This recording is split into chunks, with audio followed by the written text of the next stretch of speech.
In this video, I'm going to show you how to download Firekirin Phishing online. I'm going to guide you through the process on how to do it. Let's get started. First of all, on your phone, head over to your preferred web browser.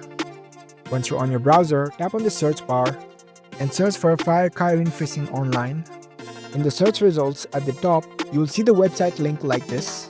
It will take you to the website where you can play Firekirin Phishing online. So you don't need to download anything to play Firekirin Phishing.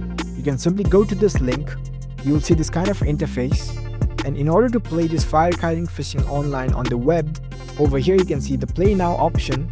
Tap on it. Now it will load the game for you in your browser.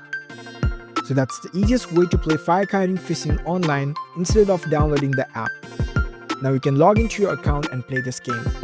If you found this video helpful, don't forget to give this video a thumbs up and subscribe to our channel for more tech tips. Thank you for watching.